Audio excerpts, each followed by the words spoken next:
اللہ کے رسول صلی اللہ علیہ وسلم فرماتے ہیں 3 قسم کے لوگ ہیں جو جنت میں ہرگز داخل نہیں ہوں. 3 قسم کے لوگ جنت میں داخل نہیں ہوں گے. آقا فرماتے ہیں حتیٰ کہ وہ جنت کی خوشبو بھی نہیں پائیں گے. جنت میں داخل ہونا تو دور کی بات, وہ جنت کی خوشبو بھی نہیں پائیں گے. اور جنت کی خوشبو کہاں تک آتی ہے؟ 500 سال کے فاصلے تک آتی ہے جنت کی خوشبو. آقا سے پوچھا گیا یا رسول اللہ وہ جنت کی خوشبو بھی نہیں پائیں گے, اس کا مطلب ان کا ٹھکانہ جہنم ہوگا. یا رسول اللہ بتائیں وہ کون لوگ ہیں؟ اللہ کے رسول صلی اللہ علیہ وسلم فرماتے ہیں پہلا جو کم نصیب ہے جس کو جنت کی خوشبو بھی نہیں ملے گی وہ شراب پینے کا عادی ہے. جو شراب پینے کا عادی ہوگا اس کا ٹھکانہ جہنم ہے, وہ جنت میں ہرگز داخل نہیں ہوگا. آپ بتائیں آج ہمارے محلوں سے ہمارے نوجوان شراب کی طرف جا رہے ہیں. شراب اس قدر عام ہوتی جا رہی ہے کہ اب ایک دوست اگر شراب پیتا ہے تو وہ گروپ بنا لیتا ہے, وہ قسم ڈالتا ہے تیرے بیٹے کی قسم اگر تو نے شراب نہیں پی, تیری بیوی کی قسم, تیری ماں کی قسم. یاد رکھیں اگر کوئی اللہ کی قسم دے کر بھی تمہیں شراب پلائے تو بھی تمہارے لیے شراب پینا حرام ہے. انسان سوچتا ہے یار اس نے میرے بیٹے کی قسم ڈال دی, اب میں شراب نہیں پیوں گا تو کیا ہوگا؟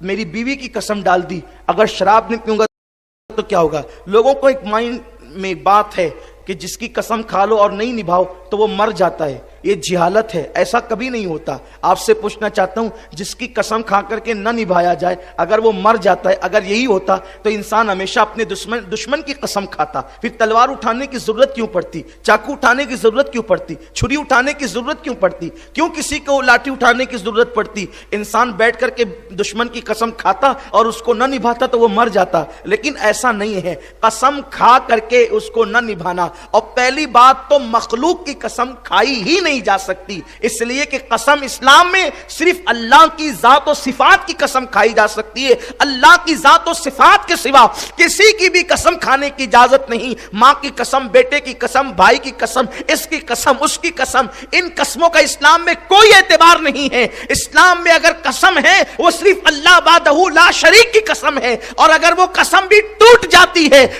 تو اس قسم کا کفارہ ہے یا تو آپ 10 مسکینوں کو 2 ٹائم کا کھانا کھلا دیں جو یا 3 روزے رکھ لیں, یہی قسم کا کفارہ ہے. میرے پیارے آقا صلی اللہ علیہ وسلم کے پیارے دیوانوں, یعنی جو لوگ شراب کے عادی ہوتے ہیں وہ دوسروں کو بھی شرابی بنانے کے لیے, وہ دوسروں کے دل کے اندر شراب کی محبت پیدا کرنے کے لیے ابتدا میں لوگوں کو لے جاتے ہیں اور کہتے ہیں تیرے بیٹے کی قسم تجھے شراب پینا ہوگا, تیری ماں کی قسم تجھے شراب پینا ہوگا.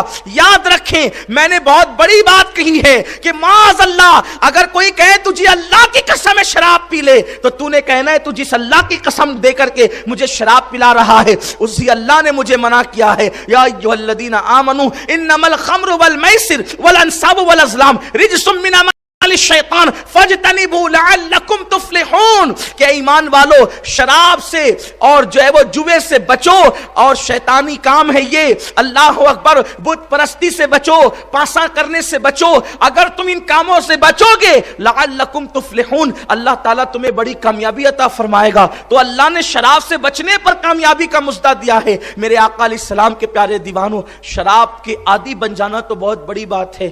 حضرت عبداللہ ابن مسعود رضی اللہ تعالیٰ نے فرماتے ہیں جس نے ایک گھونٹ شراب کا پی لیا اور شراب کا ایک گھونٹ پینے کے بعد اس نے توبہ نہیں کی اور وہ مر گیا تو لوگ مرنے کے بعد مردے کا چہرہ قبلے کی طرف کر دیتے ہیں. عبداللہ ابن مسعود فرماتے ہیں جس نے زندگی میں ایک بار بھی شراب پی اور اس نے توبہ نہیں کی تو کیا قبر میں اس کا چہرہ قبلے کی طرف نہیں رہتا بلکہ اس کا چہرہ قبلے سے پھر جاتا ہے.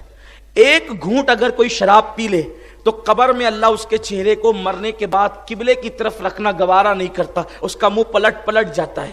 عبداللہ ابن مسعود کہتے ہیں اگر میری بات پہ یقین نہیں آئے تو کسی ایک بار شراب پینے والے کو قبر میں دفن کر دو اور اس کے بعد مجھے ایک کمرے میں قید کر دو اور اس کے بعد پھر قبر کھول کر کے دیکھو, اگر اس کا چہرہ قبلے سے پھرا ہوا نہ ملے تو عبداللہ ابن مسعود کو پھانسی دے دینا. یعنی آپ نے اہمیت بتائی کہ دیکھو کتنی اہم چیز ہے یہ کہ ایک گھونٹ اگر کوئی شراب کا پیے اللہ اس سے اتنا ناراض ہوتا ہے اگر وہ توبہ نہ کرے کہ اس کا چہرہ مرنے کے بعد قبلے کی طرف قبر میں نہیں رہتا بلکہ پھیر دیا جاتا ہے. تو جس کا چہرہ قبلے کی طرف قدرت کو گوارا نہیں اس کا جنت میں آنا قدرت کو کیسے گوارا ہوگا. لیکن آج یہ ہے کہ میری پسند کے ہیرو نے شراب پیا تو میں بھی اس اسٹائل میں شراب پیوں گا. آپ سے پوچھنا چاہتا ہوں, میں آپ سے پوچھنا چاہتا ہوں, ہیرو جس شراب کی نمائش کر رہا ہے یا اس اس کا ایڈورٹائز کر رہا ہے وہ چیز استعمال کبھی نہیں کرتے جس کا وہ ایڈورٹائز کرتے ہیں، جس کا وہ تشہیر کرتے ہیں۔ انہیں پتا ہے کہ ہم جس کا اشتہار کر رہے ہیں اس سے نقصان کے سوا کوئی فائدہ نہیں ہے۔ میرے پیارے آقا صلی اللہ علیہ وسلم کے پیارے دیوانوں، اور پھر ہمیں ہیروں کو سے محبت کرنے کی کیا وجہ ہے؟ ہمیں کرکٹر سے محبت کرنے کی کیا وجہ ہے؟ اللہ نے تو ہمیں اتنا عظیم محبوب عطا کیا ہے۔